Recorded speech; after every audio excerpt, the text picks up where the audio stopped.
Today on the Dolby Institute podcast, we're talking about the miracle of making a first film. This is the first in a series of satellite sessions conversations we're bringing to you in partnership with Anti-Gravity Academy and the Coalition of Asian Pacifics in Entertainment. This is a conversation hosted recently as a live webinar by our great friend and former Dolby Institute Fellowship winner, Carlos López Estrada, the Academy Award-nominated director of Blindspotting, Raya and the Last Dragon, and Summertime. He's joined in conversation by Siân Heder, the Academy Award-winning writer and director of Coda, Rinaldo Marcus Green, the director of King Richard, Nikiatu Jusu, who also received the Dolby Institute Fellowship Award for her debut feature film Nanny, Diana Paragas, the director of Yellow Rose, and Randall Park, whose debut film Shortcomings is actually in theaters right now. This is an incredible conversation with an extraordinary group of filmmakers, all organized around the topic of the miracle of getting that first movie made. We are extremely proud to bring this conversation to you. I guarantee you will learn a lot from it and get inspired. Take it away, Carlos. Thank you, everyone, for showing up to our second session, The Miracle of Making a First Film.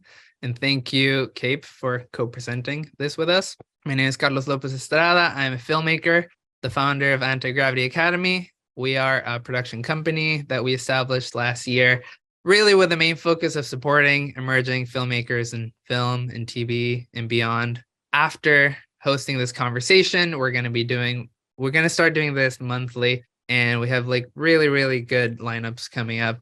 So please stay connected, follow us on Instagram, all that good stuff.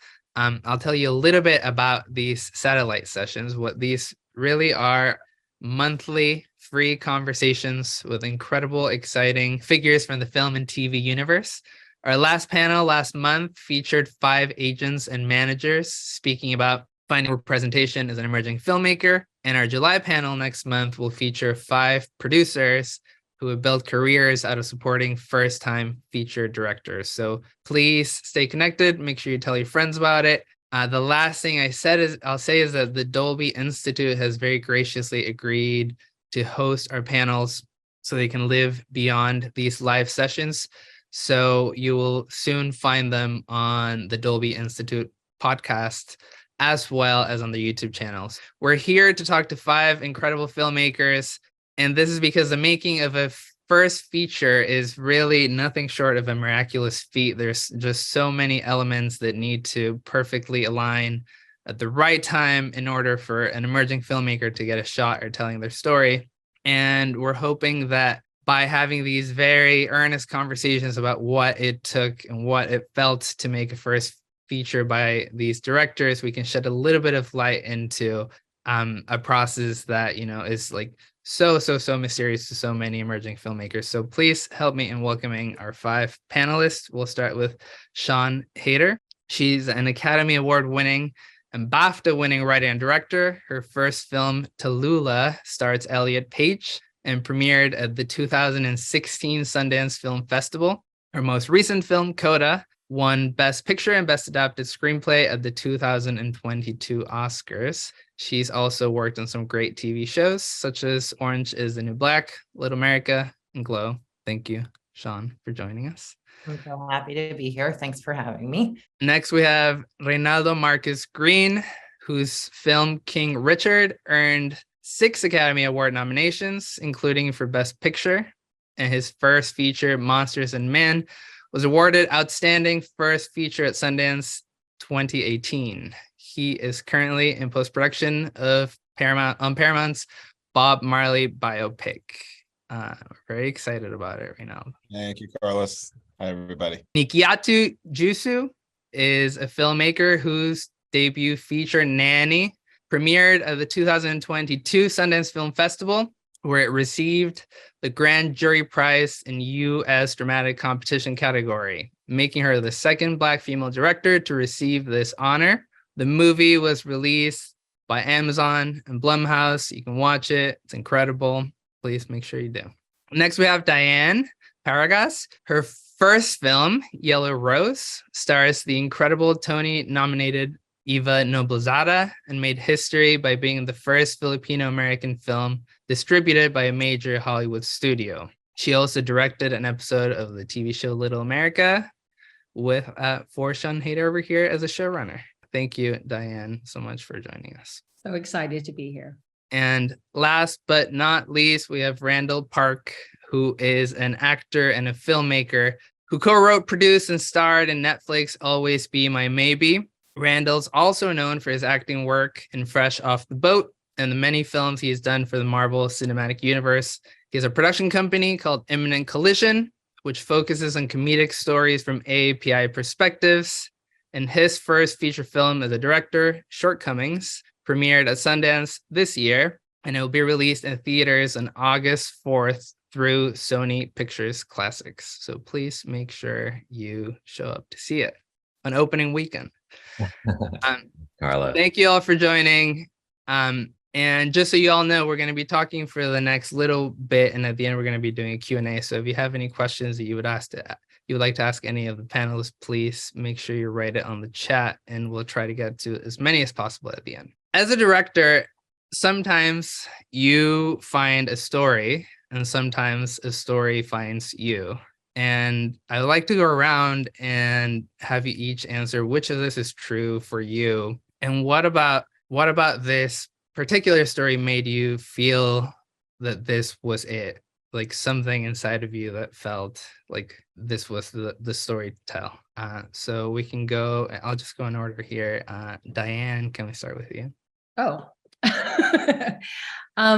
well, you were talking about emerging filmmakers. I was emerging for a very long time. I had the longest birth of like the history. It took me so long to make this movie, but the movie definitely was very close to me. It's a story about a teenage girl who longs to be a country singer until her mom gets deported by ICE. And I grew up in Texas, in a small town in Texas, and I played music. My family didn't experience the same thing, but I definitely experienced isolation and feeling like I didn't belong. And when I wrote the script, and when it finally got made, years later, my mother actually told me that they had been in threat of deportation, but they kept it from us. And so that was revealed to me later on. But I didn't want to tell a straight biography of myself because I played punk music and I had a mohawk. That was my musical outlet. But I sort of flipped it around and tried to imagine if a young girl loved Texas and didn't want to go to New York City like me and understood it on a fundamental level, on this musical level. And so it was an interesting take on unrequited love and the American dream. So it's very much my story, but it's also a fiction and a commentary on what was happening. And, you know, the script changed. It took me over 15 years to get it made. But by the time it was made, we had Trump, we had The Wall. And so I leaned much more heavily into that storyline. So it's a mixture of my own personal story and what was happening in the world around us. And it's a beautiful, beautiful movie. Thank you. Would anyone want to go next? Reynaldo? Sure, I'll go. I'm still emerging too, so don't you're not alone. Yeah, I think it's a combination. You know, I think it was in part like necessity for me. I had gone to film school. I had crazy debt.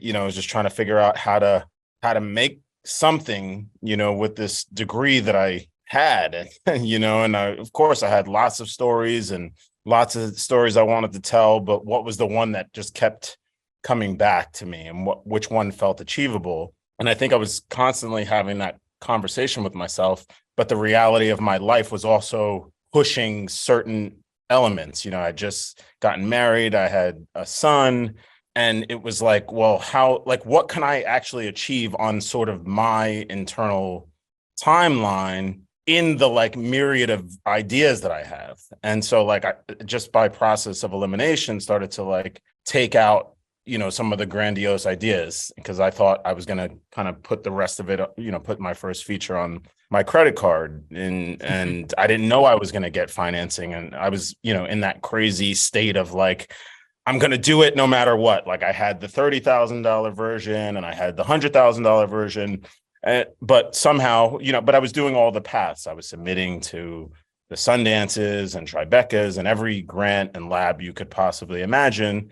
And I started getting into some of those programs, which was giving me a little bit of confidence and just a little bit of financial. So the idea that I ended up going with was a personal story, because it happened sort of in my hometown of Staten Island. It was sort of loosely based on a real event that happened, a tragic event of Eric Garner, we probably know from Black Lives Matter, and he was selling loose cigarettes on the, and I used to deliver pizza in the neighborhood where he got killed. So I knew the building, I knew it was very personal that way. And so the characters in my film, it's a triptych, were all loosely based on characters and people that I knew in my life. So I thought, okay, if I had to make this movie, I could, get a friend, I could go to my barbershop and they'll, give me the discount on the place. Like I had this sort of like really cheap idea version of how I was going to make this movie. I didn't know about cast or any of that stuff. So I guess it was a combination, to answer your question, of, the story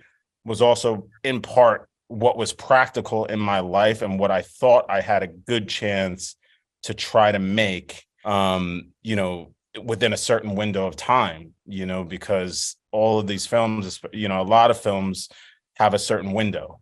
And this was the window for my film. It was all about timing and just kind of moving it forward. So that's kind of how my first film came together. I'll go with Randall next.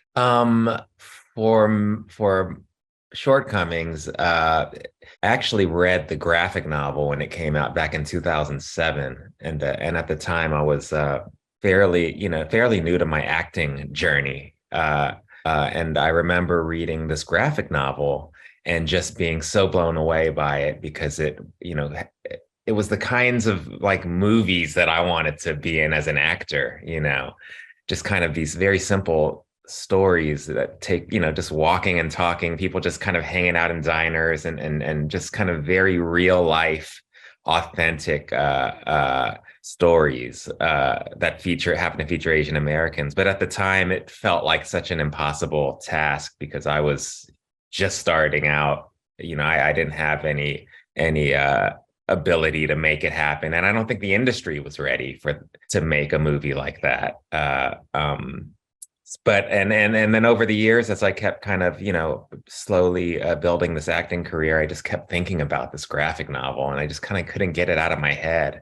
It got to the point where eventually I kind of found more success as an actor and started producing and directing some TV and formed this production company and thought, why don't we look into this graphic novel? Because I just have not stopped thinking about it since it came out. And we found out that there was actually a script for it that was written by Adrian Tomina, who wrote the graphic novel, and it had been optioned, and they were meeting with directors. And I was like, I got it. I don't think I'm ready, but I'm gonna put together a pitch and see what happens. And and I had been thinking about it for so long as a movie that I just kind of saw everything. I had this very clear vision of how I saw it, and I put it all into the pitch, and somehow it all worked out.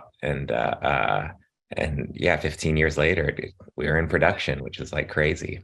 15 years. Wow. Yeah. Diane also has a 15-year-long story to tell. So Yeah. well, we'll dive into it momentarily. Nikiatu, I'll go over with you. I'm still sitting in my first feature, as you all know. And I think that you're never ready.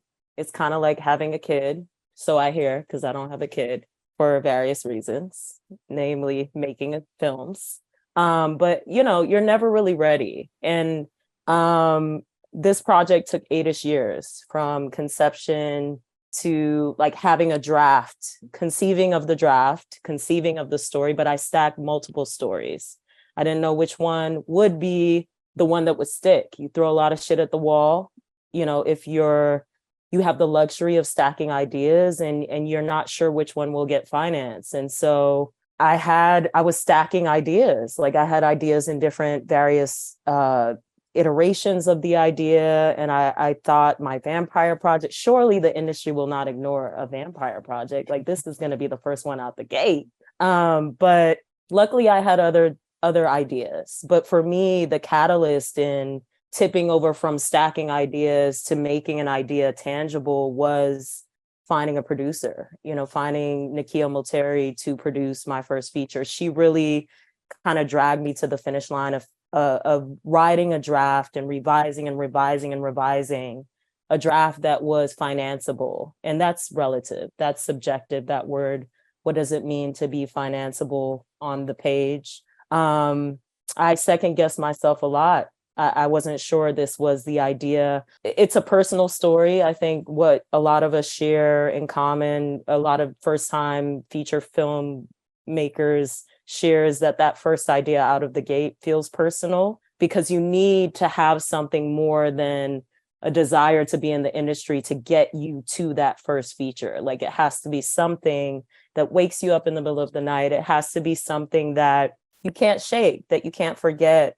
And so Nanny was that for me, but I want to make it clear that I second guessed myself a lot. And so the 8-ish years was consumed by starting and stopping, like abandoning that momentarily, revisiting another project that I felt like, was more mainstream. And when I stopped writing to what I thought the industry wanted and writing towards what I really was passionate about, which is my mother's story and the women in my family's stories and women I admire stories, I think things started to piece together. So I think there's a spiritual component to my first feature. I'm very spiritual, and the universe conspired. Once I understood that this was going to be my first feature, the universe kind of brought all the variables together for me. And you really feel it. I saw your movie again a couple of nights ago, and it doesn't happen to me often where I think a horror movie feels so intimate. Like, it's really sort of like, thank you. It was very complex because I felt so emotional about it, and also just like so horrified by the story. And it was just a really complex thing to watch, and it was so beautiful. Thank you. Sean, can I pass it over to you? Yes. I also watched Nanny and loved it. And my first movie came out of my experience as being a nanny too. So that was sort of when I first moved out to LA. I was super broke, and I was driving like a $500 Buick. And I was working like 4 different jobs and bartending and waitressing. And I also worked as the babysitter for all of the really fancy hotels in LA. I didn't know that was a thing, by the way, until I saw your movie. Oh yeah. No, I was like by the way, in the movie, it's not that, but yes, it was like a service that hired me, and I would get a call, and it would be like, go to the Bel Air Hotel, and, and I would show up. And I think until I came to LA, I had never encountered that kind of wealth, and I'd never been in those spaces before, ever. Like, I never grew up going to hotels like that, or had never ordered a $30 hamburger from room service. So it was like, suddenly I was in this really weird, I'm showing up to watch these kids, and I'm like, this is wild. Like, what are you paying for this room? And what are you paying for me? And I had a lot of really, really weird experiences. And one of the things that started to haunt me as I worked that job was there was a kind of neglect that I was witnessing in these really wealthy families. It was like these parents were so insulated by all of their help that they sometimes seem to have no relationship with their child. They sometimes seem to like be so checked out in terms of like even who I was walking in. Like, it was sort of like I would arrive, and I don't know why, if they thought that this service had background checked me or anything. Like, I could have been anybody basically. And I was walking into these rooms, and there were times that I would be like watching a baby, and the parent never even thought to tell me what the kid's name was. And so I was like, and all night would be like with some kid, and I didn't even know their name. Okay. So I was having these very, very weird experiences. And then I had a very weird night one night with this woman who had come to the hotel to have an affair, and she'd brought along her like 1.5-year-old, and she hadn't brought the nanny because the husband paid the nanny, and she thought that the nanny would rat her out. So this was the first time she was alone with her kid. And were you told all of this, or did you piece it together? She told me everything. This woman, like, once I arrived, it was clear that she just wanted like somebody to like confess all of this to. So I knew everything about her. Like she told me all this stuff, and she was going out to meet this man, and she was like hoping he would take her with him and she could leave her horrible marriage. And she had her kid wasn't wearing a diaper because she thought her kid should be potty trained at this point. This was a 1-year-old. And I was like, oh, early for like your kid to, but like was so upset anyway. But there was something so heartbreaking about this woman because she was simultaneously so lost, so needy, so confused about what it was to be a mother. It was very tragic and also absurd and funny and whatever. She went out, she got wasted, came home so drunk, she passed out on the ground naked. And I didn't know what to do with the kid. And I was like, what do? I have this like drunk woman in like the Four Seasons, penthouse suite. And I didn't know how to leave this kid. Anyway, this is a long story. I'm going to try to do that. It's good. I had a very crazy night with this woman, and I truly thought about stealing this kid. I was like, as I was leaving, I was like, I cannot leave the kid. I tried to call the hotel concierge and they were like, this woman's paying this much. You can call child services. Like, we cannot intervene. And I was like, I'm in this woman's life for one night. I'm not going to call child CPS on her. And I left the kid in the room. I think I called up a crib and I left the kid in the crib, and I left this like drunk woman and her baby in the penthouse of the Four Seasons. And I got in my shitty car and I cried the entire way home. And I was like, why is that woman a mother? Why wouldn't the hotel intervene? It was like I was so tortured by it. And then I thought about why I didn't take the baby. And I was like, why didn't I just take that kid for the night? And I'm like, well, I would be worried about kidnapping charges or whatever I was worried about. And I was like, who would have taken that kid? And at the time I had a friend who was like living in her van, totally off the grid and living this very outsider. And you were like, that's I was like, Lisa would have taken that kid. Like, she wouldn't have even bat an eye. She would have like put the kid in the van and taken off. So I wrote that scene the night I got home. I wrote it as a scene. I just like wrote down everything that happened in my night. And then I brought it into a group I was in at the time that was a group of actors and writers. And I read it out loud. And I was sobbing as I wrote the scene. And then when I heard it read out loud, it was so hilariously funny. And people were like dying laughing. And I was like, this is something. If this thing can be both, the most tragic thing I've ever encountered, and yet now I'm in a room full of people and they're all laughing, there was just something there.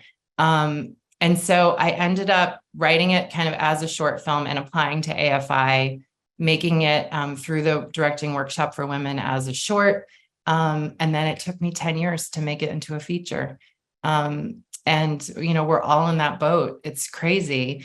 But I will say that the resistance teaches you that you believe in it, because you would give up if you didn't, so I think like it's interesting once you start getting no's, or once you start, and then you find yourself fighting for it, you won't feel the story needs to be told. Otherwise, you wouldn't push that rock up the hill. It would be too hard. So I think that time is a weird blessing, because it sort of makes you dig into your story and know that you're fighting for it for a reason, even though it's infuriating when you're in it. I am so curious if the woman who inspired the short and then the feature ever got to see Tallulah.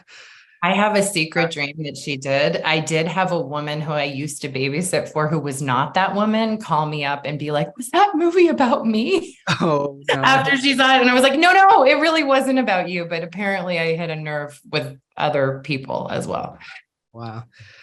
Some of you have answered this in one way or another, but when the opportunity came to make this movie and all of a sudden it was like, okay, see a path forward, whether it took 15 or 10 years. Did you feel like you were ready at the time? Did you feel like it came too early?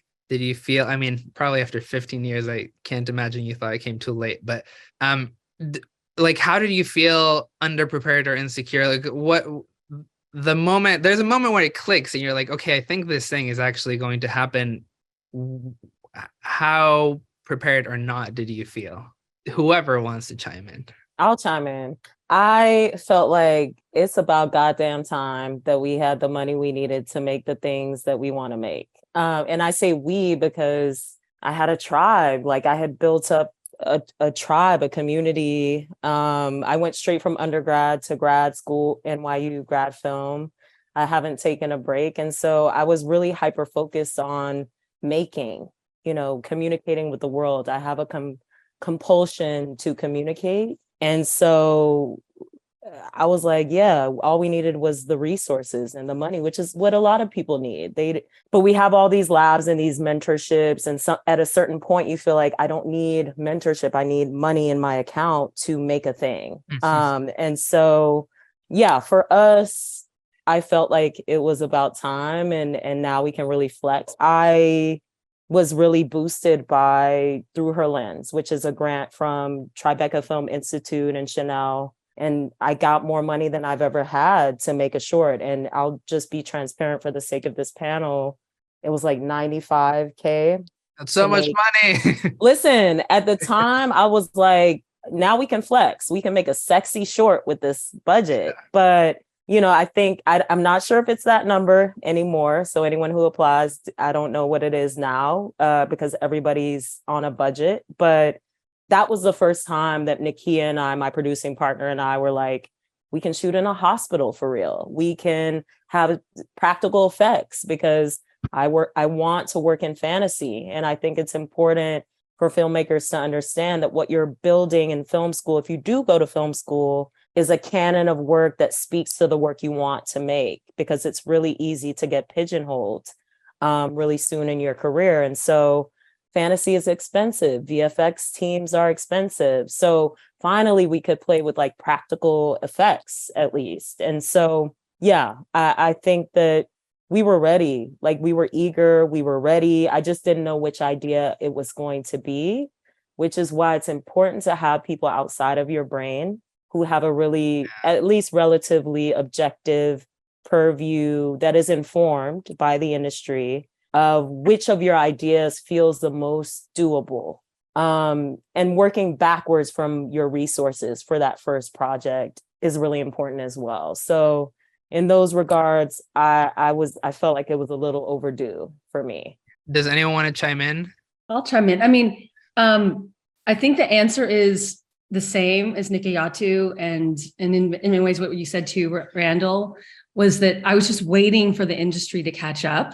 And I was building my skills. I ended up becoming a documentary filmmaker, waiting to make this movie, which was great. And then I went on to make commercials, and that was another kind of training. So I was joking with my producers on the first day of shooting our feature. It's like, I feel like Eminem in 8 Mile. It's like, I got the one shot and I will not fuck it up. So we were just like, they started playing that song on the first day as a joke. And we're all like, come on, let's do this. Because I'd just been waiting for so long to make it.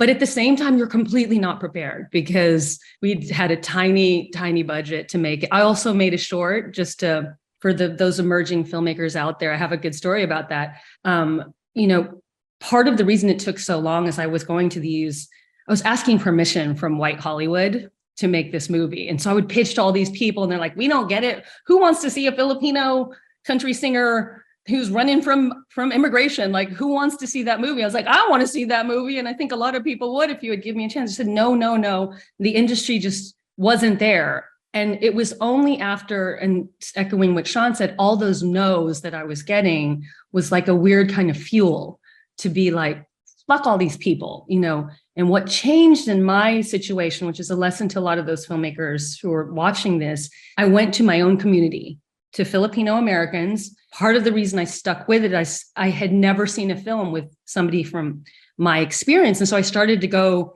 to any rich Filipinos I knew. And there was this one rich Filipino who I had spent like months trying to get a meeting. And finally I got a meeting with him.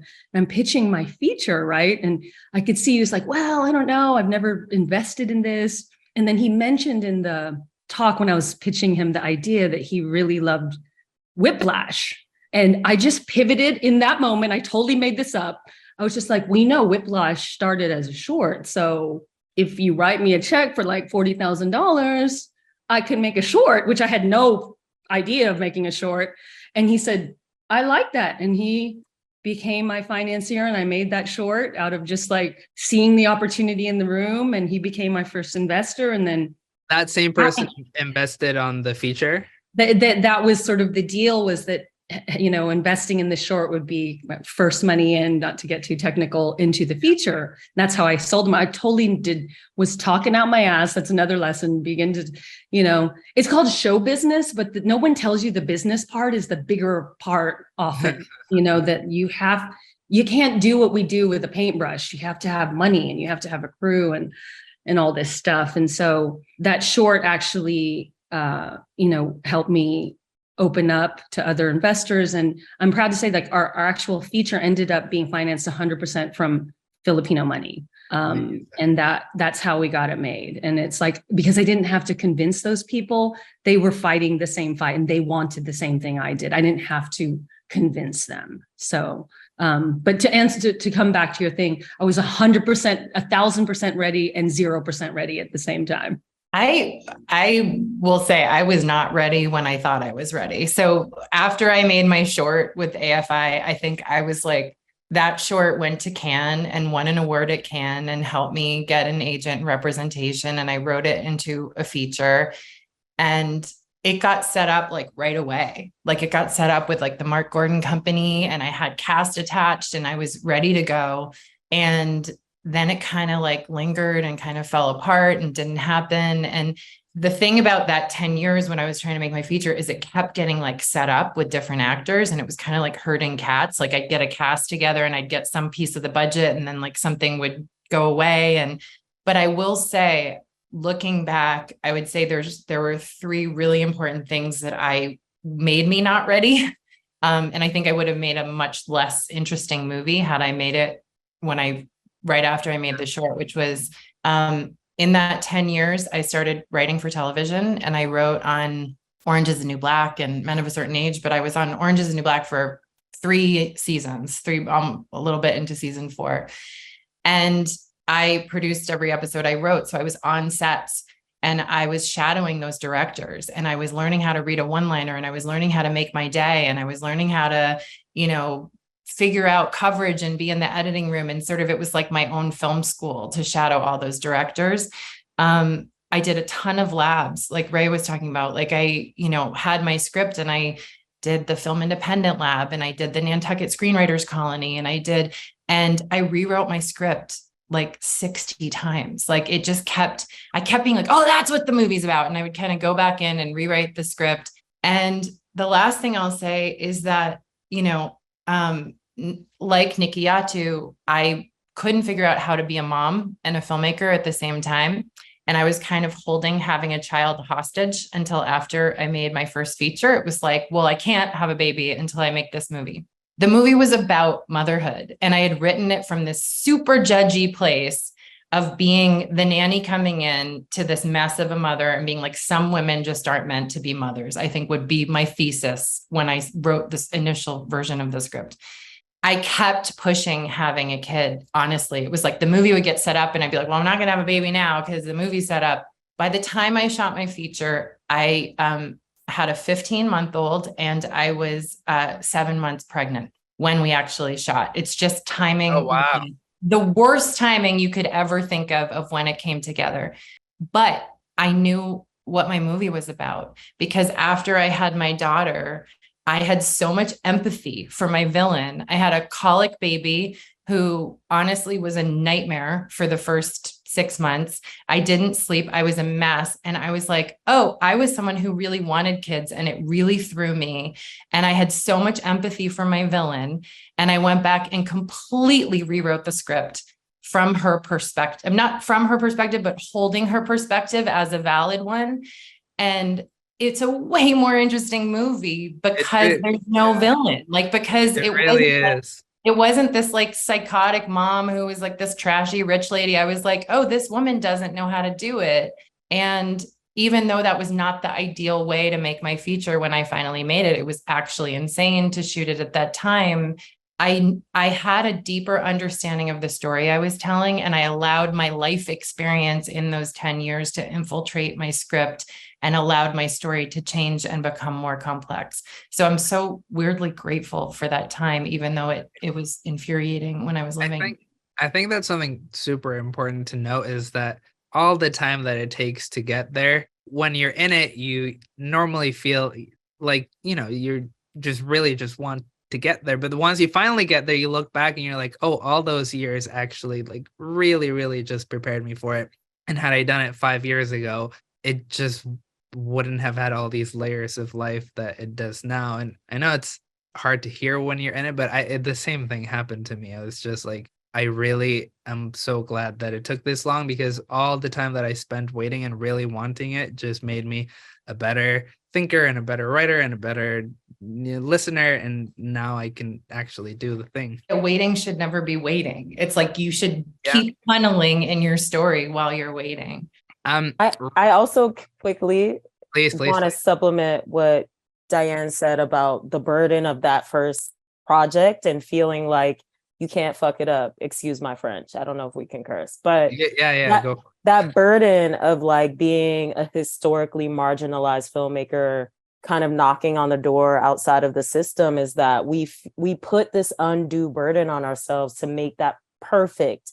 Every project almost, I think, depending on who you are, but especially that first feature, it's like, oh my God, you become a slave to, initially, I think you become a slave to, it has to be so good that my talent is undeniable so I can make the next thing. And then the next burden, once you start to have a foot in the industry, is, oh my God, box office performance. Like now I'm a product and my film is a product and my passion is a product. It's no longer a passion. It's now capital. And so it's important to disabuse yourself and free yourself from the shackles of the industry's way of deciphering which stories are valuable, and just really making that first feature that is your passion project. Yeah. Randall and Ray, for both of you, Nikyatu was talking a second ago about how big of a game-changing moment it was to find her producer and all of a sudden have an ally and all of a sudden have a mentor. Did either of you have someone close to you that helped you through the process? And I mean, I assume you did, or I hope you did. And if so, how did this one person or multiple people sort of like help you better understand how to navigate this first experience? I married her. That's kind of what happened. I finally found someone that, had my back, and I don't know, it's a rare thing when you find it. And I don't know. That's kind of what happened to me. I met my wife on the AirTran at JFK. It was total happenstance, one of those kind of random odd moments before the apps. Well, I guess OkCupid. There was some apps, but it wasn't quite what it is now. And yeah, like she had a washer and dryer. Next thing you know, I'm living in her house. Moving out of my Harlem. Like, was she a producer when you met her? She was a working professional. So my wife actually had a job. And like, she earned a living. And I was like, wait, what do you want to do with me? I have $300,000 in grad school debt. Like, you don't really want to get into this mess, So I was actually like, are you sure? You really like, let's just chill, But it just happens. Life happens that way. And, so of course, because we're filmmakers, I was trying my best to just explain a little bit of like my life, like what it's going to be like being married or being in a relationship with a filmmaker. And it's a pretty demanding thing. So instead of just being gone, I tried to invite her into that process. And so I was making shorts in film school. And so she started to sort of produce on her, in her spare time. And after work. Had she produced before that? She had never. Well, she was a sort of she was an assistant director at MoMA, and she was doing like big stuff.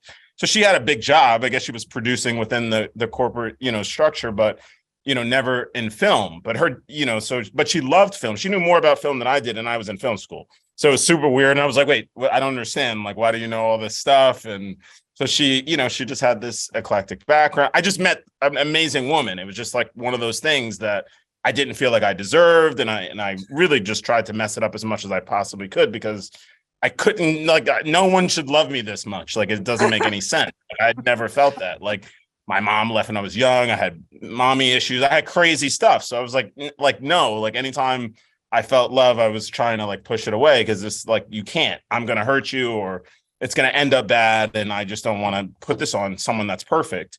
And so I kind of met that person in my life. And at some point I stopped resisting it and just thought like, okay, like this is my therapy. I got to go through this process for whatever reason. And that's kind of what happened to me. So then I started to, we started to make short films together.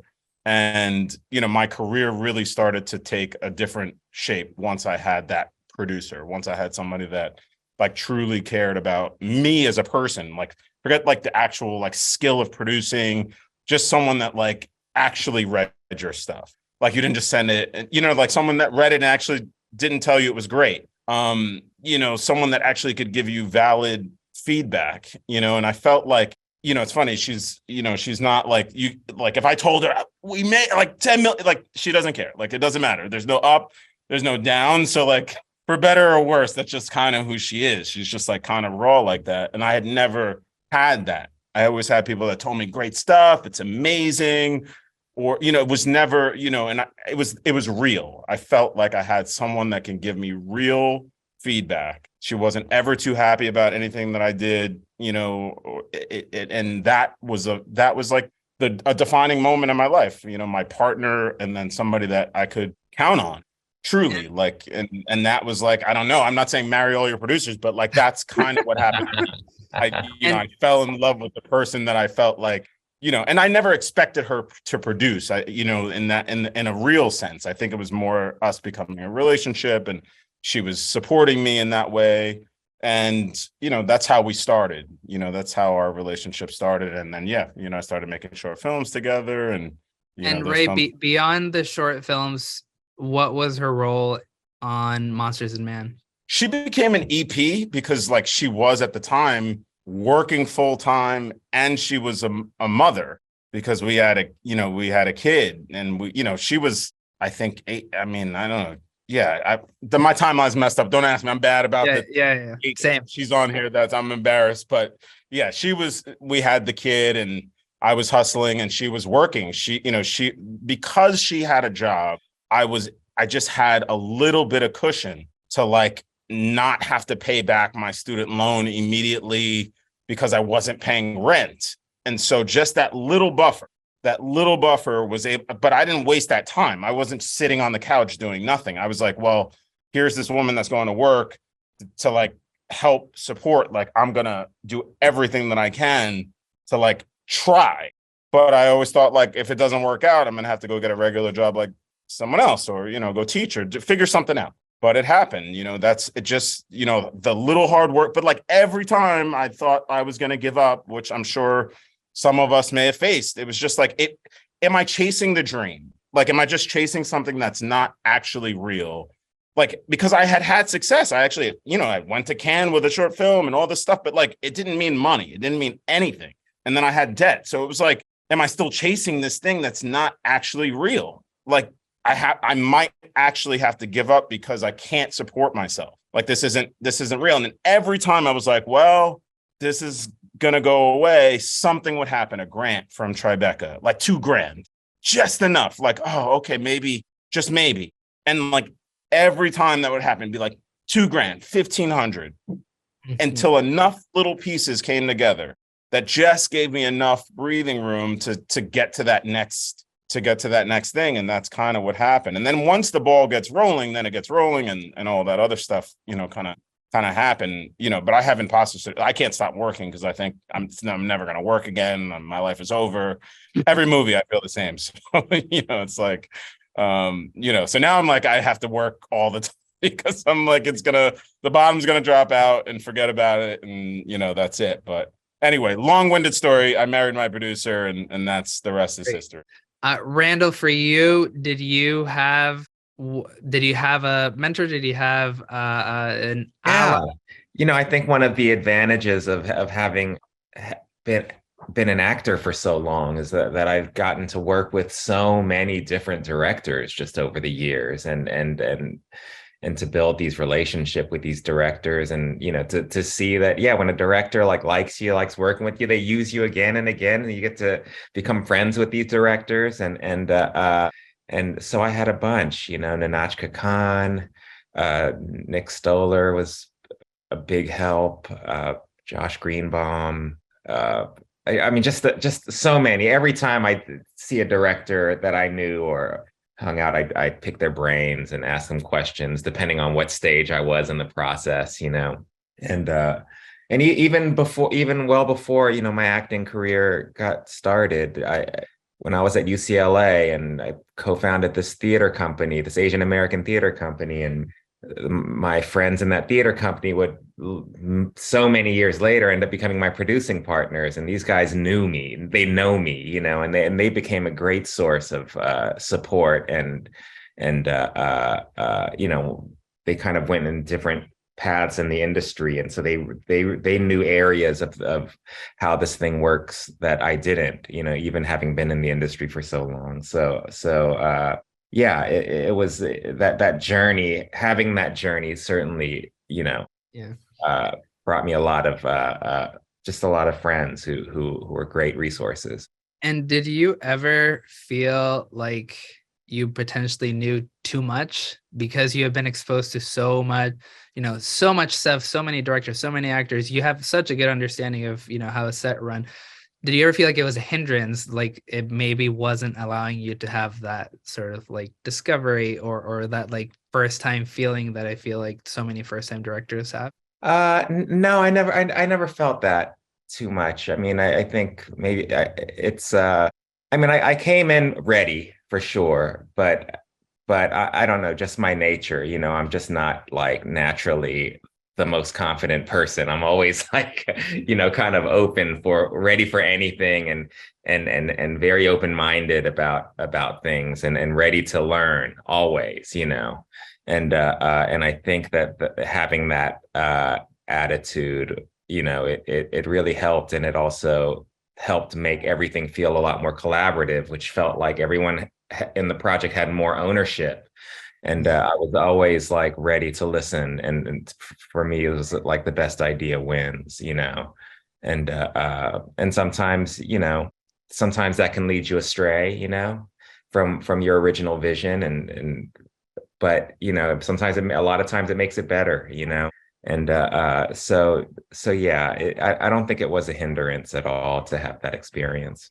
For all of you, whoever feels like they would want to answer, after being through this experience of making your first feature and then, beyond, and looking back, understanding what you needed, what you knew at the time, what you didn't know, what you thought you knew, if you were given sort of like the opportunity to mentor a first-time filmmaker and you had the chance to sort of like just really be there in this hypothetical world, you're just there from beginning to end, really sort of like holding someone's hand through this like very complex experience, is there anything that you would do, or what would be your approach or your philosophy, some things that you feel like are musts in order to assure that a first-time director has, a creative, fulfilling, successful experience? I think one of the things that I remember doing, and I was lucky because my DP that I made my first short film with, which was Mother, was Paula Huidobro. She was an AFI student, and I was doing the directing workshop for women, and we made that short together. And then 10 years later, she shot my feature. So we made another short together in the meantime. And she's incredible, by the way. I was just worked with her, and she's amazing. I love Paula. She shot Coda too, and Little America. I mean, she has been a longtime collaborator, but I remember one of the things we did, and it was so valuable. And everyone has such a short amount of time when they make their first feature, right? Your schedule never fits into the days that you have. You don't have enough money for everything, and you don't have money to save your own ass when you get boxed into a corner. And I remember going through and shot listing with her and looking at every scene and being like, if everything goes to shit and I can only get one thing here, what is it? Right? Like, what is this scene about? And what is the most important thing here that I have to get, or I don't have my story? Because I think the hardest thing to do as a director is like, production is so chaotic and you're being pulled in a million different directions, and being able to like stop down in the middle of all of it and being like, what do I need from this exact moment? And if I don't have it, I don't have my movie.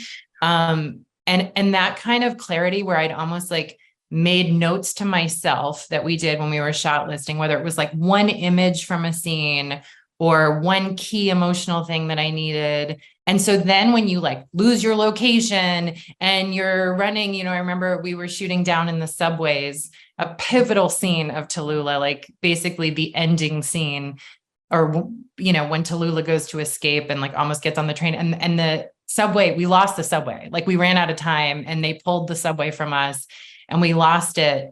And I was like, I have to have this character almost getting on a train and then deciding not to. And I have to get that no matter how.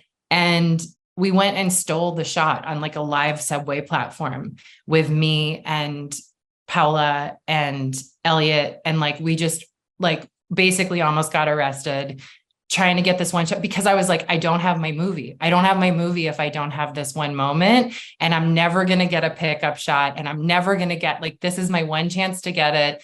So I think it's like definitely in your prep and finding a way to like know your story so inside out that when those moments come up, you really get to like check in with yourself and like close the noise out and be like, why was this here?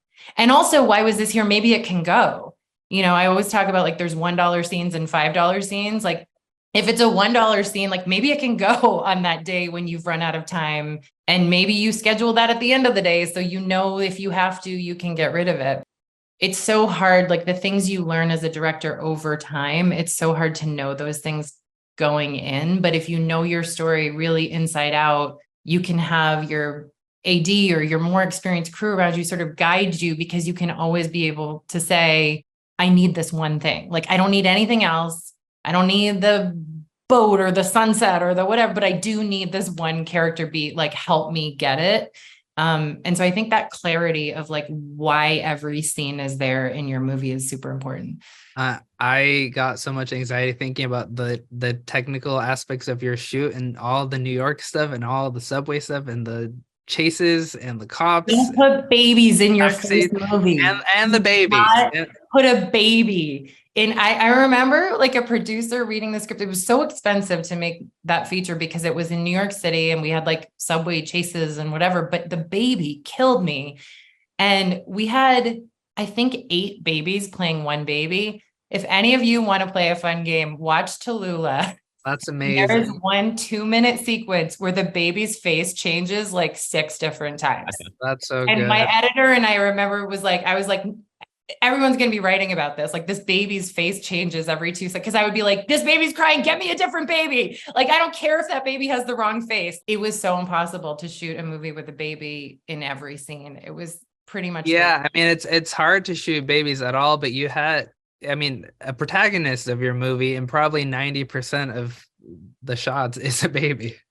And my own daughter was, I guess she was 16 months old. And I called her my booty call baby because she did not look like any of the other babies. But when I ran out of babies, you guys, she made it in. Call my husband. And I was like, put that fucking booty call baby. Get her in costume. Booty call I am baby. putting her in the scene. She was my booty call baby. She was like, all the studio teachers have gone home. Like, that's so good. Wake up that baby, bring her to set and put her in that costume. I don't care. And so she's in the movie, like a bunch of key places where I ran out of babies. And that's so good. Baby in there. Yeah. You need a booty call baby sometimes when you've only got 2 hours with those kids. That's a sound bite. Anyone else would have any thoughts for, you know, if you were to mentor a first-time filmmaker? Well, one thing for me that really, and I think I just picked it up just from, again, my years, you know, on different sets as an actor, you know, when you could feel when sets are not harmonious, you know, you might not even know where it's coming from, you know, like as an actor, you know, but you could feel everyone's tense, you know, for some reason. And I thought about that a lot and other experiences as an actor. And it was really important for me when hiring like department heads to make sure that people are like nice, you know, like, and for everyone who's, you know, you want to make sure they're great at what they do. if someone just doesn't seem nice, Yeah. there are people who are just as great who are nice. You might have to dig a little more to find that person, but it totally like made it worth it, to because I mean, low budget films are very difficult to make and very challenging, and you run into a lot of very tense, just naturally tense situations. You want people who are going to be professional and kind, and and proactive in a kind way, and in every interview with heads of departments, I would bring this up, and so many times I'd be like, we have everyone has to be super nice on this set, and it would always be like, oh my God, thank God you said that, and whenever I'd see that, I'd be like, great, you value that too, and it definitely made things a lot smoother. You worked with Santiago Gonzalez, who's The a best, good friend, the best. amazing DP. Yeah. I would say, just quickly, look, I think probably for all of us, you need some sort of deep, unrelenting belief in yourself to kind of to do it. And it's hard because we all doubt, and there's so many things that come into your mind, but like there's still that like voice that tells you to be stronger and you push through. I don't know if that comes from competitive, like whatever that is inside of you, but you got to listen to that. You got to listen to that voice, because I was like the last kid to get into my film school program. There were way smarter kids, like, NYU, AFI, USC, like top film schools in the world, right? All this money.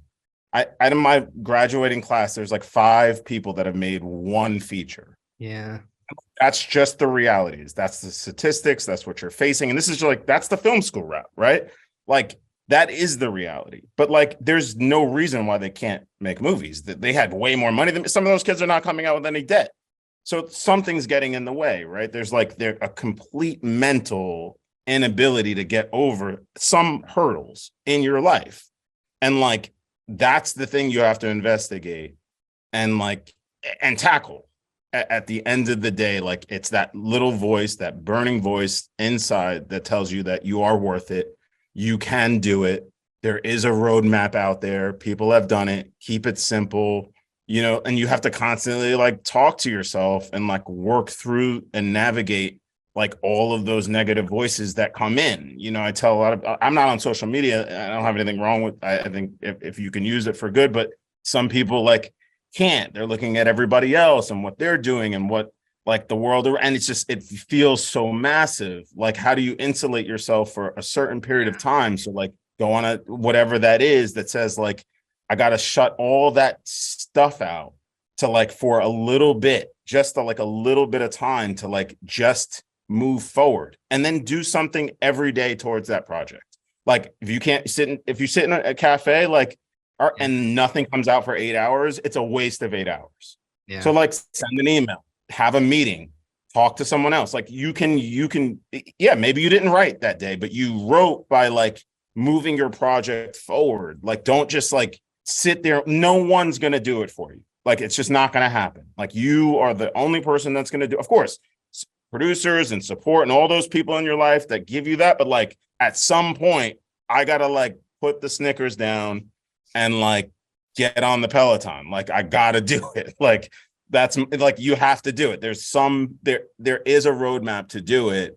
And it's just taking that step. So like, don't try to do everything in one day. Take those baby steps, but it really comes with like, just talking to yourself a lot about your own belief in it. And it like, look, at the end of the day, you should ask yourself, is your movie the kind of movie that you would go see in the theater?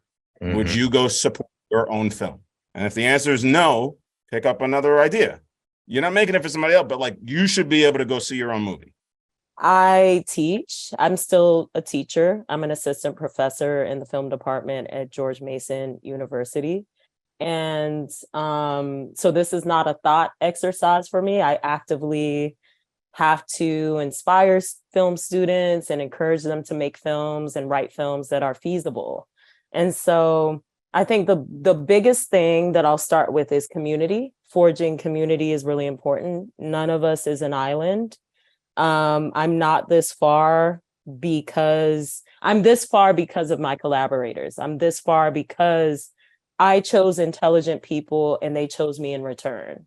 And additionally, I'm this far because at some point I harnessed my self-awareness. So I learned what I am good at, what I'm not good at, and who I need to fill the gaps of my skill sets. So being honest with yourself about what you can execute and what you can't, identifying those skill sets and people you like, who are also good at those things is really important.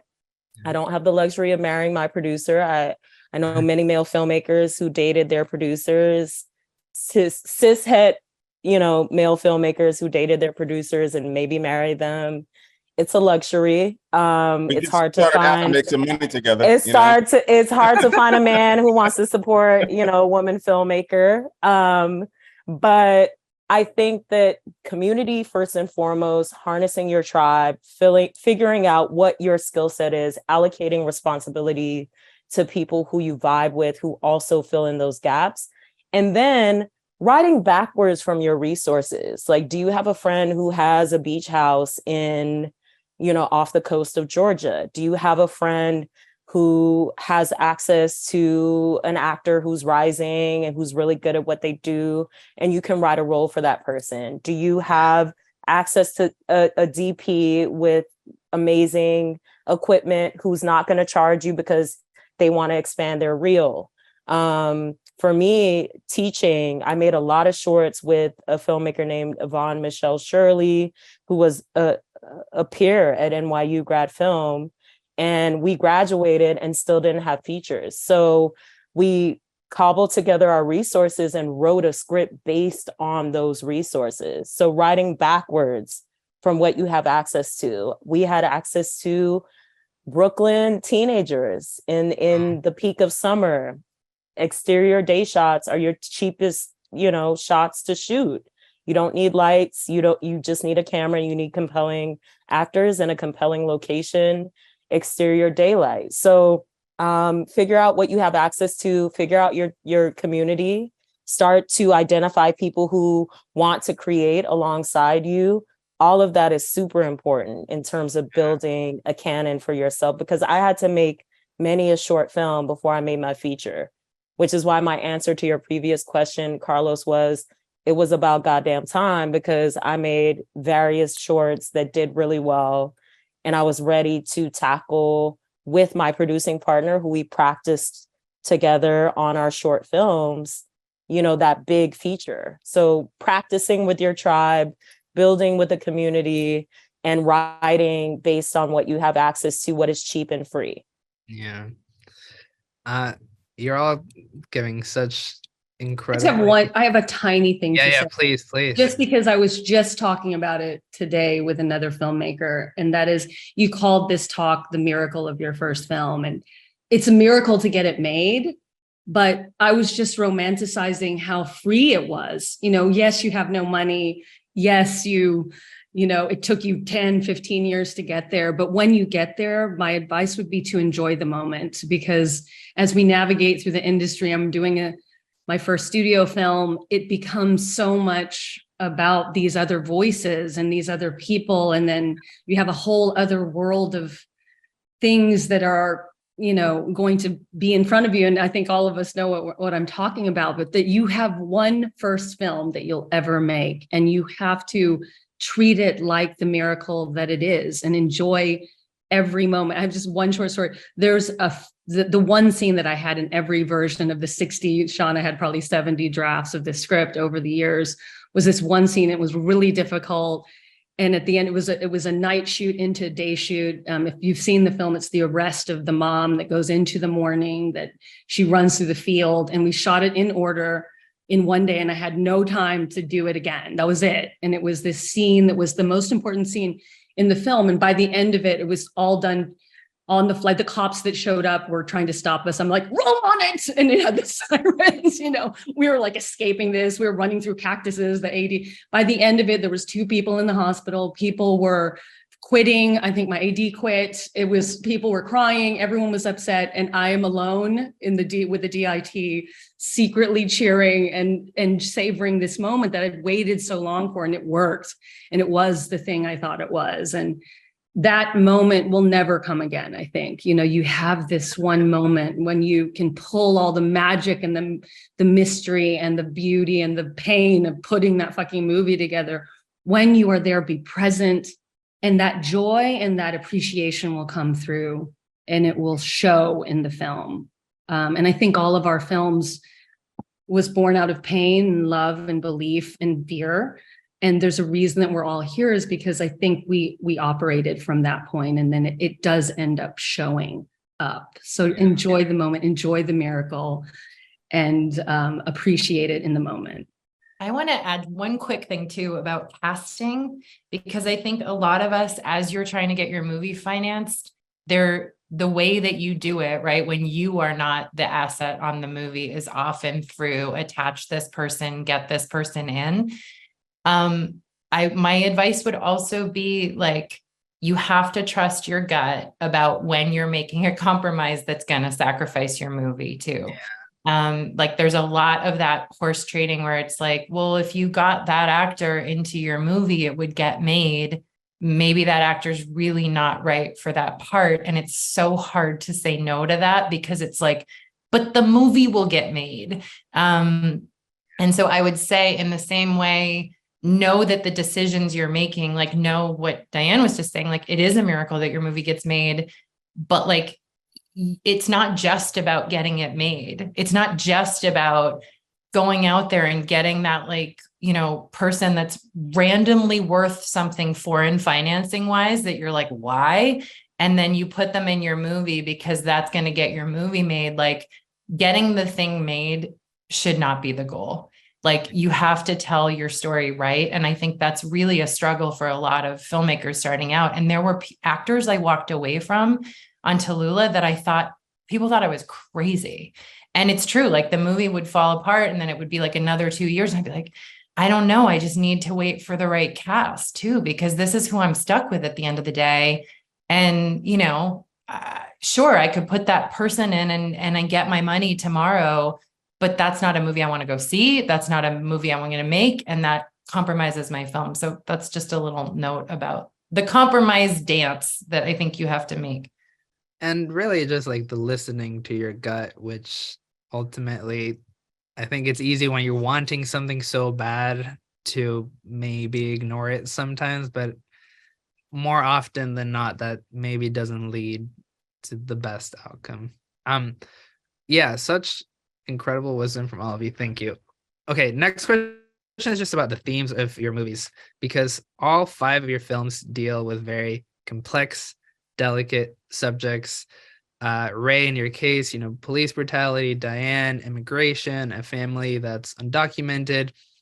There's a 2-part question, and for whoever wants to answer, the first one's, how did you handle your subject matter responsibly? So whether it was advisors, whether it was a team of people who you could reach out for feedback, who would read your drafts, look at your cuts. And then the second part to the question is, what would be your advice to someone who's preparing to make a first feature that is exploring issues that are complex or triggering or require a lot of resources, support, but may not have access to it? So I guess first part is, how did you handle it in your particular movie? And second part is, to someone else who may not have all the resources required to do it, as you could on a major film, what would you recommend? I'll go first. My background is documentary filmmaking. So when I was knowing I was leaning into the immigration part, I went to the Filipino American Legal Defense Fund that allowed me to go into detention centers and interview families, which I did, and I filmed. And a lot of that one particular story became the basis, the spine of the story of what happens in my film. And so that's free. And what happened from that is, I actually found my producer. Back to one of your original questions. It was a young volunteer who who helped me navigate through that system. And she just volunteered to want to work with me. And through the years, she just showed up every day. So that anybody who's wanting to be a producer, she had no experience, kind of like your wife, Ray, and just kept showing up and believed in me and believed in the project because of the subject matter, and also wanted to see a Filipino film. And over time, I made her my lead producer over time, but I kept interviewing people and making sure that story was authentic, but that's partly my background. And so talking to real people with these experiences is free. And that when you're waiting to do your film, doing that due diligence actually gives you actual texture and all that stuff. And then one other thing was, the budgetary constraints of our film. There was one scene I remember, which is, I think, a great story of independent filmmaking. When we were shooting the detention center, I wanted to have all these cots because that's what I saw when I visited the detention center. But my production designer was like, we can afford 3 cots. That's it. And I said, what? And then he said, but look at this picture in the news today. They use these Mylar sheets, these like aluminum foil sheets, and people sleep on the grounds because they've become overcrowded. And they're like, we can buy 100 Mylar sheets. And it became like, constantly doing the research and constantly being aware of what was happening in the world actually made that scene much more visually interesting and also just horrifying and real. So reflecting the world around you and being aware of that and always being mindful. And then I made a lot of the principal cast go with me to a refugee center where families of undocumented families were being held, and seeing those real families and hearing their stories really motivated my actors and even some of the crew to feel the importance of what we were doing and to know that this was really happening everywhere around us. So, Ray, I'll pass it over to you just because I think that I was rewatching your movie a couple of nights ago, and it really hit me, I think, just as much as it did the first time. But in my head, I was just like, this is such a real masterful, delicate managing of some really complicated ideas, and just curious to see how you went through that process. I should be saying the same about you because we had movies together in the same, 2-day window, which is amazing. And Carlos's movie is fantastic. Look, they say write what you know, and I tried to do just that. Like, I grew up in New York City. All the characters are based on people I knew or instances that I knew or conversations that I had. I grew up with a lot of New York City police officers who were on my high school baseball and high school football teams, who were real cops, who were real friends, people that I hung out with, that I know. Now we have when they go home to very different viewpoints.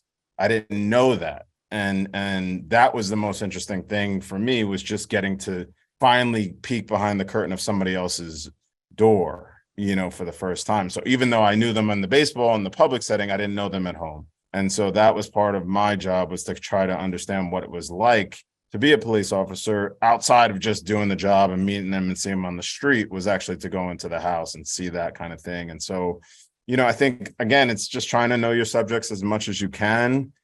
I was writing my first film. So instead of just writing in a generic coffee shop, I would go to a coffee shop in the neighborhood that I was writing in.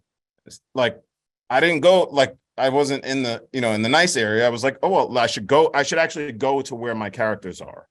I should hang out there. Why am I writing from like a tower up here? I should be on the same playing field. And I think that's, like, very similar to documentary filmmaking a little bit, is kind of being on the same ground. I want to be inside my characters. I want to be inside of the conversation. I want to know what it's like to be in the barbershop, so to speak. Yeah. So go there, right from there, those are where the real conversations happen. That's where everybody talks, and that's where the lingo comes from. That's where all those things come from. Obviously the structure and all that stuff, that it's a little bit more complicated and all of that, but like, the characters are really based on people that I knew and conversations that I had. And I think, it's, to answer the second part, which I think I kind of did a little bit, which is, you have to do the homework. I wouldn't write about things that I don't know.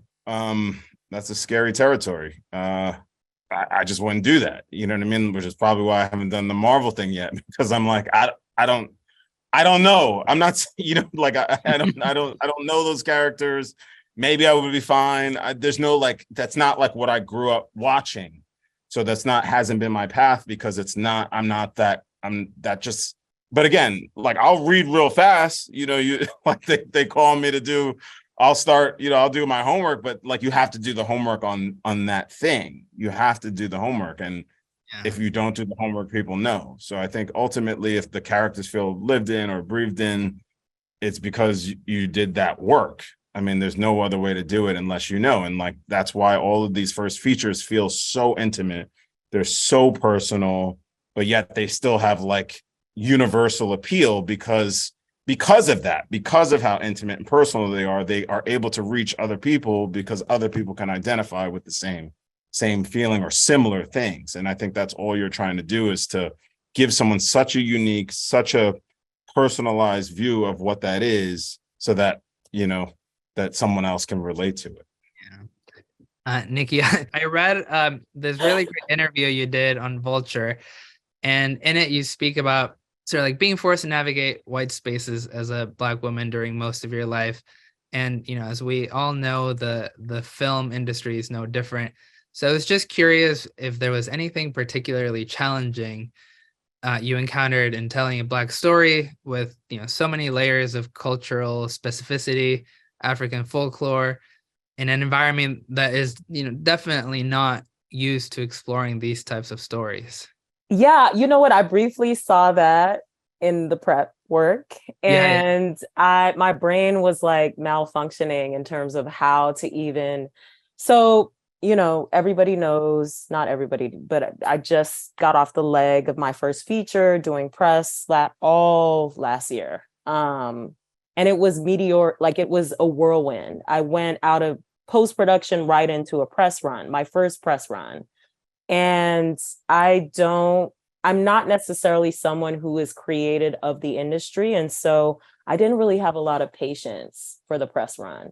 I really thought that naively, in retrospect, that my actors would go out and do their thing and I would be working on my next project. I would be writing my next project. I would be doing things that are writer-director things and not camera-ready things. And so all year, Carlos, last year, I've had to answer the question from mostly white male interviewers about what it's like to navigate this industry as a Black woman and all of the inequities that I have to navigate.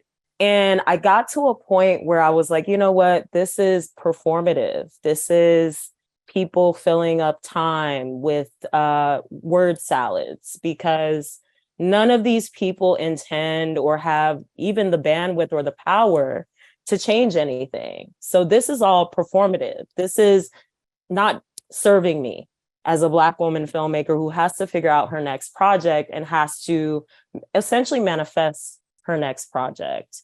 So I'm at a point in this industry where I'm like, not enough white male filmmakers are asked questions about authenticity. Not enough white male filmmakers are asked questions about what it's like to navigate this industry as a white male, because the rest of us have these labels, but whiteness and maleness don't necessarily have those labels. And so I'm at a point where I'm like, unless we're having a conversation about remedying the inequities that exist, I'm focused not on the obstacles that I've navigated in these predominantly white spaces since middle school. I'm focused on surviving these systems not intended for me to survive them. And I'm also focused on lifting other people up. I think that's beautiful. And hopefully, I think seeing all your 5 faces on this panel and taking the time to speak to so many filmmakers who are starting their careers and asking these same questions, I think is so meaningful. So I thank you very much for like taking the time to be here and like be so honest and so vulnerable with the answers that you've been sharing today. So thank you for that, Nikki. Thank you for having me. Randall, question for you. Yeah.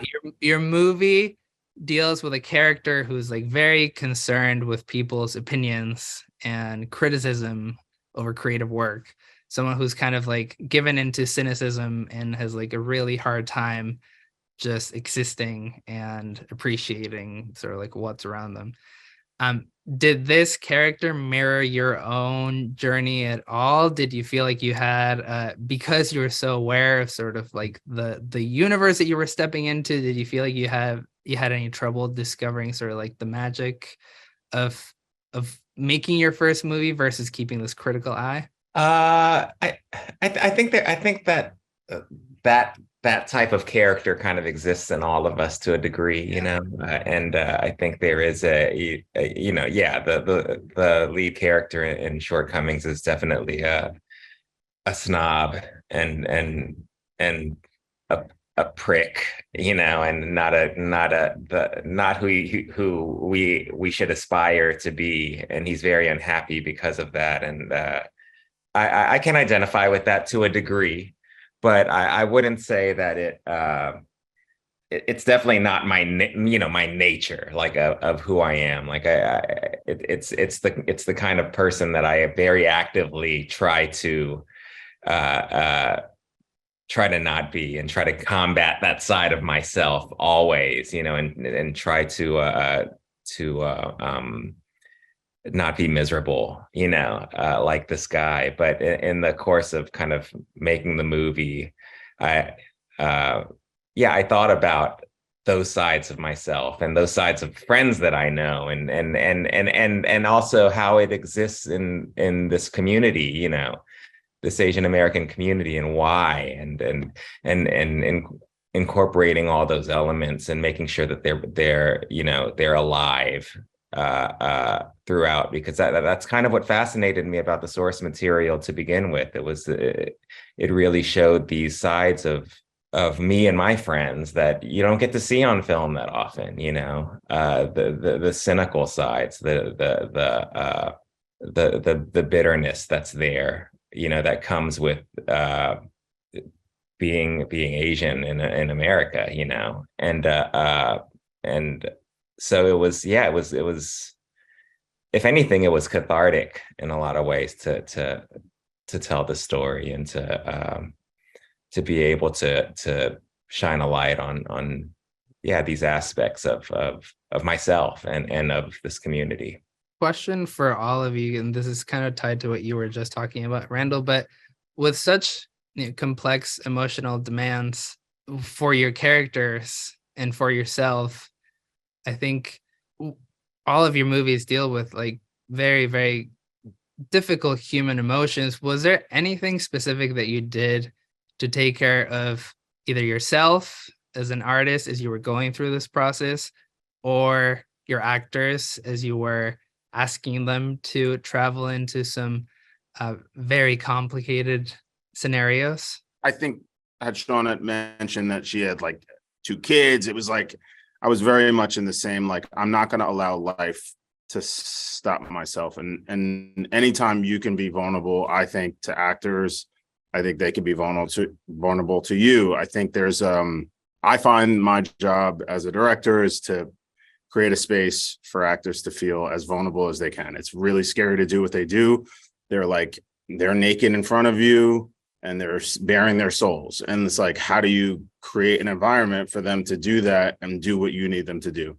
And the only way that I know how to do that is to be myself, be goofy, be however I can be.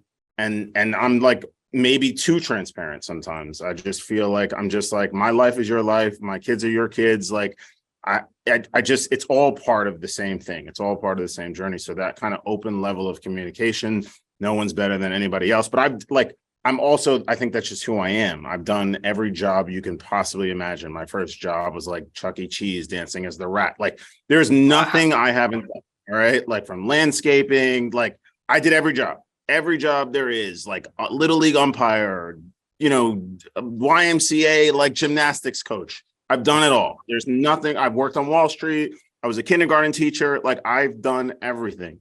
So like, when I go and I speak to other people, like, I treat everybody on set is treated the same, whether you're Tom Cruise, it doesn't matter. I don't like, none of that stuff ever mattered to me. And I think there's just something like deeply human about what we do, about the experience. And if you can treat people that way, I think there's like a synergy or a reciprocation that happens in that process. And I think I know it's a little bit of a jumbled answer to be like from kids, but my life is an open book when I go to set. It's not separate from that thing. Of course, I want to shield my family and that kind of stuff, but it's like I'm very vulnerable about my experience, about what's hard about it, what's challenging for me, how I can get support. I know what my strengths are and I know what my weaknesses are, and I try to get support in the areas that I need help, and I'm not afraid to ask for help. I don't like to do it, but I'm not afraid to do it. And that's the difference. It's like at some point you have to realize where your shortcomings are, and you're going to have to like fill in, as you know, Nikiyatu said before, those gaps. And I think it's all about trying to understand that, like, what position do you play on the field? If for any sports analogies out there, it's like, are you the writer? Are you the director? Are you the producer? Like, who are you? So that you can clearly communicate that to your team, and like through every step of the process. Like, and of course, like I'm getting better. Like I haven't like figured this all out yet. I mean, it's taken me a bunch of films to get to even ground zero. I still feel like I'm like, okay, like I messed up enough times to realize like what I might be better at next time. And I mean, that's the joy of filmmaking a little bit, is like, all the, you know, I did okay, even with all the mess ups, with all the failures, I've done okay. And I think there's like just a vulnerability about that. There's like an openness that you have to have, because then people feel that that's real. I mean, at least I find that actors find that it's real when they're with me, so they can feel safe and then they can give a performance. And I'm not afraid to tell them that it didn't work, or let's try it another way, or how can we both achieve something? You know, there's diplomatic ways to do things, and how you can kind of keep that process of communication clear and open. And again, being honest about what you don't know, I think is one of the biggest things that I've learned. You know, there's a place and time for that too. I should say that with a caveat, because obviously as someone, you know, there is a place and time for that vulnerability. But I think just being vulnerable is an important thing to be able to show. Yeah. And I would say your actors are your most important collaborators too. I mean, especially on an indie movie, especially on your first movie, they're not getting paid a lot. They're there because they believe in the story, and they're your allies and your collaborator. And I think what Ray is saying about being vulnerable and being in it together. I mean, those babies, truly, as sweet as they were, almost destroyed our set. And I would say, like, Elliot Page was the biggest trooper about holding those kids, because we realized that anytime you had to put a baby into a shot or take a baby out of a shot, like, you'd call cut and you'd want to hand the baby back to the mom. And then if you did that, you were kind of fucked, because then you'd have to reintroduce the baby to the actor when you went to call action. So basically, Elliot and I realized that, like, the only way to do it was for him to hold the baby and keep that baby basically all day, you know, like basically not ever hand it over to the mom.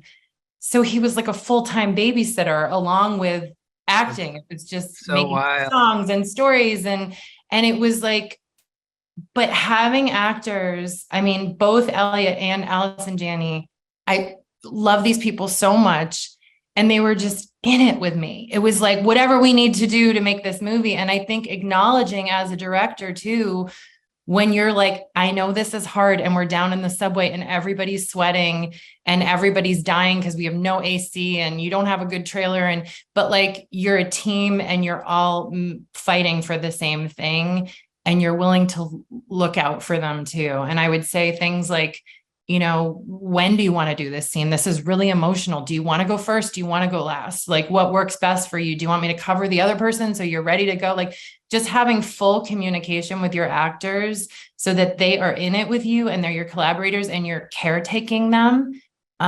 Because the most confident people in the world, like Allison Janney, who to me is like master Meryl Streep level actress. Yeah. You know, I remember when we started shooting, like, she'd do one take and I'd be like, well, that was perfect. I don't know what to tell her. I guess I'll just have her do something else. And And then I realized she was like, was it okay? Was I bad? Was I, I'm like, oh, she needs like full reassurance from me that what she's giving me is amazing. And I never would have thought that. I would have thought that actor has had this long career, all this validation. It's so vulnerable acting, and you need to be acknowledged. You need to know that your director has your back. That relationship is, to me, the most important relationship that you have on that set. Yeah, I remember finishing my first movie and just like feeling like a shell of a person, and just like having to do so much therapy and like family time after to just feel like I could remember who I was and what I was doing here. Anyway, that's just me. My advice is be pregnant. Raise a marry your producer. But honestly, my advice is don't be pregnant. Don't have kids. It's the only way to survive this system. That was the healthiest I've ever been on a set, because I was like, oh, I got to take care of this baby in my belly. I usually finish a movie and I'm like fully destroyed, like cannot walk. I get sick on every shoot. But that I was like, okay, got to eat right, got to have snacks, got to have, and it was actually a good lesson. And like, you have to take care of yourself when you're shooting, because it destroys your body and it messes you up. Yeah. And like if you go down, like it all goes down, and it's really hard to do. And I'm sort of joking about being pregnant, but also it was like the first time I've ever taken care of myself on a set. And it was because I wasn't thinking about me. So my DP was Rena Yang. I don't know if anyone here is familiar with Rena Yang. She's brilliant. Your movie looks gorgeous. Like every frame it's of your supposed movie, to. I would print I hope so. Any frame of your movie I would like print and put up on a wall. It's beautiful. Listen, my department heads were killers, but she turned to me one day and she was like, you are the healthiest director I've ever worked with. Cause instead of like, my sense of self-preservation is very high. And so before COVID, being on sets, I'd be like, this is a breeding ground for sickness, because people are nasty and dirty and people are reaching into bowls and people are shitting in the toilet and coming out and not washing their hands. It's gross. And so Corinne Kusama, you all may be familiar with Corinne Kusama, was one of my mentors in the Sundance Screenwriters Labs. And she was one of the few filmmakers in the master classes who brought up self-care, like as a tool to make the best film that you can make. Self-care is important. I fought to work out. I work out. I'm not on set drinking coffees and smoking. Like you have to preserve yourself, because you are the captain essentially of the ship. And so if you're not taking care of yourself, as Sean said, it kind of trickles down to everyone. So self-care is not just a luxury, it is a necessity as a working filmmaker. Yeah. Okay. We have not a lot of time left and we have a couple of questions. Let's see if this works, but I'm going to try to get to as many as possible. So I'll encourage you all to maybe just give us short answers if anyone has just like bite-sized nuggets of wisdom, which is hard because all of these questions are so well thought out and very profound. But let's see if we can do this. How does a filmmaker jump from independent, lower budget films to higher profile pictures? Does it take a good producer, higher budget, great script, shopped around? Anyone has the brief answer to leveling up? You got to make it really good.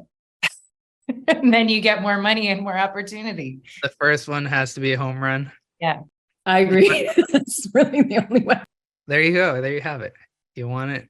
You wanted the formula. Now you have it. Any advice you have on balancing full-time jobs and working towards making your first project a reality? Teach, because you have summers off. I would say don't have a job that is there are jobs that are adjacent to the job you think you want to do that are actually going to eat your life and not allow you to do the thing you want. So I remember like interviewing to be like a reality TV producer at one point when I was like super hungry. And the woman who interviewed me was like, I am not going to hire you for this because you'll probably be good at it. And this is just going to be what you do. And I would say, like, I worked the shitty jobs. Ray was talking about like going to Cannes and still being poor. Like, I got back from Cannes having won an award and I was like shaking apple martinis at the Standard on Sunset. And I was like, I just won Cannes. I just won Cannes. Like, in my head, I was like, what the hell is happening? But it kept me hungry. It kept me hungry. I was like, I would write during the day and I would bartend at night. So I do think there is something and then like I did get into TV writing, and then that was like an actual career that helped me, but it was still working towards the thing I wanted. I'd say be careful of the job that seems like it's adjacent to the thing that you want to do, but it's not actually going to allow you to keep pursuing your dream. I would agree. I probably have bad advice, but I would say quit that job. I'm an all or nothing kind of person when it comes to this kind of thing. Filmmaking is not a fad. It is a lifestyle. Your entire life is towards this thing. Now, that doesn't mean that you can't, like you said, can't do something to support yourself, but it should be in line with the thing that you're doing. So like I was, whether it was a doc job or here or there, that I can do something in the world of film to try. As I was doing that, teaching is a great way to do it. But even those jobs require a lot of time. And anytime you care about something, it takes time to put effort into that thing. And if you care about that thing, you're putting time and effort into something else that you care about. That's time away from the thing that you really want to do. So look, it's hard. I mean, at the end of the day, it's really hard. How uncomfortable can you be? And that's essentially it. I eat tuna fish and peanut butter. And if you're like, it doesn't cost that much. I mean, peanut butter is pretty expensive now, but together, it used to. right? Together? No, not together. Okay. Like separate, but like, I switch off. But like, if you're comfortable with nothing, then you'll be okay. Like, how long can you go with the least amount? And that's ultimately it. Like, if you're spending above your budget, you have things that you don't need, like you just have to rough it out for as long as you can until you make that thing. And I mean, that would be my advice, because otherwise you're splitting your time. If there's somebody else out there that's working 100% towards something, Yeah. if you're working 70, like that, just do the math. It's just a math. It's a math game. Can I just say, with yourself. If you don't have the luxury of a partner who will have your back, because I've had to do this alone, not alone, but with my community. Sometimes you have to have a day job, and I still have my day job. I don't disagree. No, I don't think that you're saying don't have a day job, Ray. I'm reiterating the fact that a lot of us, are chipping away at this dream as an individual. And so there's no shame, which is why I love teaching, because it holds me accountable. I'm teaching filmmaking. I'm not just teaching anything. It holds me accountable as a filmmaker. I can't talk to my students about breaking Sid Field's structure, and I'm not holding myself accountable as a filmmaker. So you can find the job that allows you to still be accountable as an artist and still speaks to your craft. I think that's really important in this system, as capitalism is killing all of us slowly, some of us faster than others. Not so slowly. Right, not so slowly. It's really important to figure out your unique path if you don't have a partner who's just investing in your dream. And I'm not saying anyone here's partner is investing in their dream, but it's a different path when you're chipping away at it alone. My other part-time job, like Sean, is as a mother.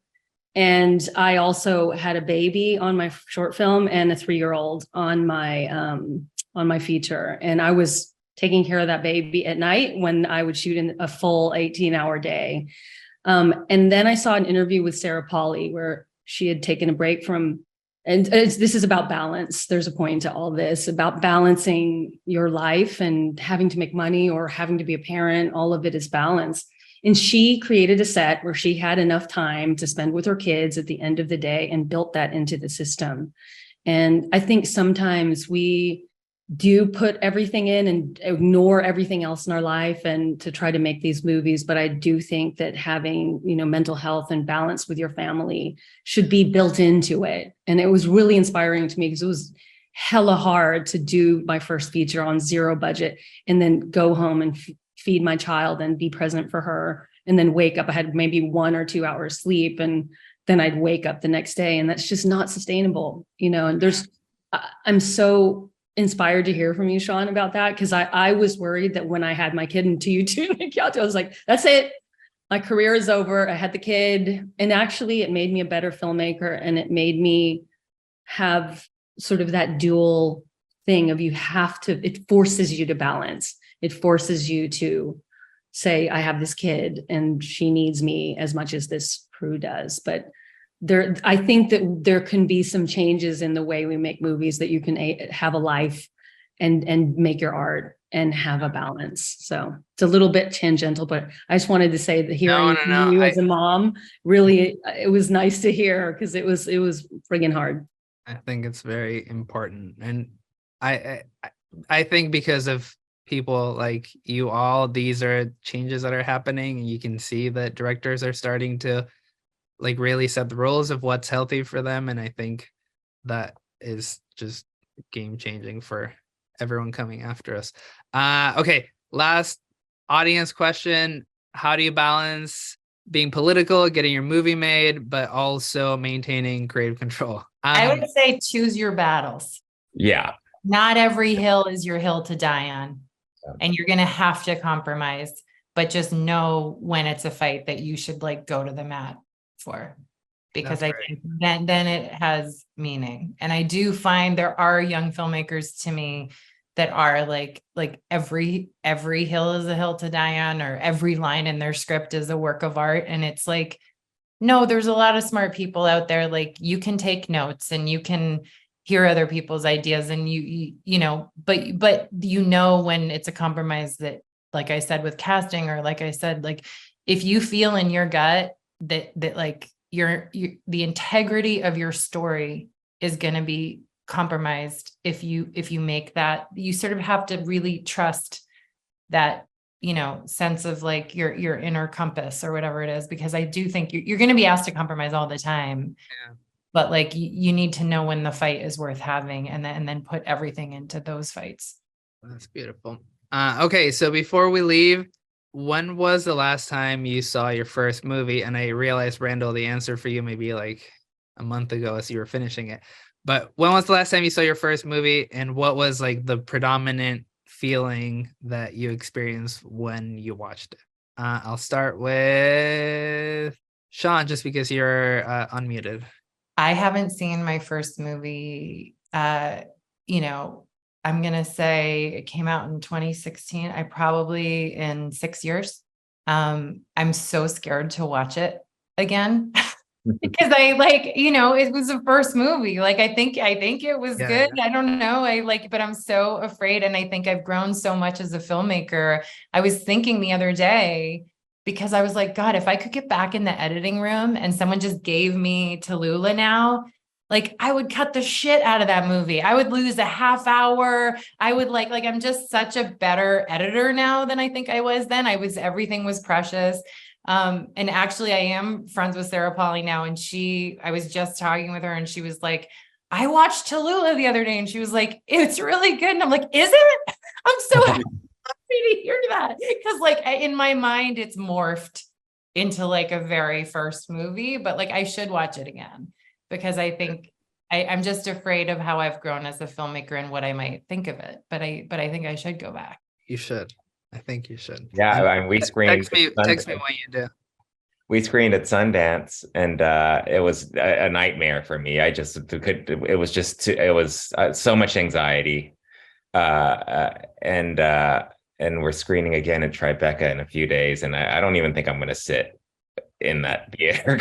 It was just, and I feel like I haven't made another movie since, but I do feel like I've learned so much from that process, and that I've grown from that, and it's going to just even be harder to watch as I like continue to learn these lessons from the process. Yeah, I'm still navigating. People are still discovering Nanny on Amazon Prime, so I'm still getting I am one of those people who's gradually prying myself away from social media altogether, but I do see the value for research in like Twitter and like case study in humanity. It's really interesting to me. So, I mean, I think it's important to treat your film, whether it's a short film or your first feature, as a teachable moment. So sitting in the audience, you know, alerting yourself, paying attention to when people laugh, when people look at their phones, when people go to the bathroom for those first few screenings. And then after that, free yourself from those shackles and, you know, like love what you created, because like this panel is named, every film is a miracle. Literally every film is a miracle. And so move on to the next, but use those teachable moments in these screenings and also prepare yourself for the questions, because Nanny garnered a conversation around what is horror that I didn't anticipate. So I felt like I, at some point, was defending my choices more than I was learning. And so again, be present, learn, and don't get caught up in the abyss of just defending your choices. You made them, and that's why your film is in the world. When was the last time you saw your movie? I mean, the last screening was that I sat through probably was Toronto Film Festival last year, whenever that was. I think that was, I don't know. Yeah. What is time? Yeah. What is time? Diane? Oh, I have a cool story for this. So my film was released during the pandemic in theaters, which was an interesting choice for Sony Pictures. I mean, it was like the day that all the theaters got shut down. But the last time I saw my film was on an airplane, and I look over and it was on the airplane, and someone was watching my film like 2 seats down. And I watched my film without any sound with another person watching it. It was like the closest thing I had to, it was such a cool moment. And it just sort of reminded me of those stories that we've all been telling. And holy shit, you know, that stupid little movie is playing on this airplane. I'm on my way to wherever the hell, and this person's watching it. It just felt like some kind of mini triumph. And they were crying. I mean, everybody cries at everything on a plane, but it's just something really intimate about watching someone on a plane watch your movie. It's just such a surreal experience and very rewarding, because it's like, what is that crying on the airplane plane phenomenon? But it was kind of beautiful to see it silent and watch this person react to this thing I made, and had no idea who I was, of course. That's beautiful. Ray? I saw it for the first time recently, actually. I had just finished shooting the biggest movie in my life, and then I, for whatever reason, was like, I want to be reminded of why I got into this thing. So I put it on, and yeah, I mean, I didn't beat myself up too much about it. I definitely saw like, we didn't have this, or we didn't have this, and that kind of stuff. But it was nice to see some old faces, like John David Washington and Anthony Ramos and Shantae Adams. And I just was like thinking about the cast and how pure, I guess, that period of time was. And as I think about what I'm going to do next, I wanted to be reminded of some sense of that purity. So yeah, it wasn't that long ago that I watched it. Well, we are at time. I just want to say thank you so much. I know that you're all so busy doing the million things that you're doing, and I know that means a lot to everyone on this, listening to this panel, to just get a little window into your directing lives and into your brain. So thank you so very much, Randall, Ikiatu, Reynaldo, Diane, Sean. I hope we all get to see each other again soon. Thank you all. This was really therapeutic for me to be amongst you all. So thank you. Thank you, Carlos. Oh, thank you. Yes, Thank you, Carlos, for giving back to the community like you do. It's very generous, and I admire you for it. Thank you. No, thank you so much. We've gotten such incredible feedback from people watching these panels, and I know for a fact that like all of your stories are going to make a big difference in a lot of filmmakers' lives. So thank you. All right. Much love, brother. All right. Thank you, guys. Bye. Bye, y'all. Many thanks once again to Carlos for organizing and moderating that conversation, and to Sean, Ronaldo, Nikiatu, Diane, and Randall for participating. If you enjoyed this program, please stay tuned. We will be bringing you more of the Anti-Gravity Academy Satellite Sessions talks in the coming months. If you'd like even more conversations with artists and filmmakers about how they use technology to tell their stories, please make sure you are subscribed to us, the Dolby Institute Podcast. You can find links to our show on all the major podcasting platforms, including the video version on YouTube, in our show notes. Or you can simply search for Dolby wherever you get your podcasts. And if you're curious to know more about the Dolby Institute, head on over to dolbyinstitute.com. There you'll find information about all of our programs. You can access the entire library of episodes of this podcast, and you can sign up for our mailing list. Until next time, thanks again for joining us. This is the Dolby Institute Podcast. I'm your host, Glenn Kaiser. Our producer and editor is Michael Coleman. Our executive producers are Amanda Schneider and Jack Ferry, with additional editing by Matt Nixon. Thanks for listening.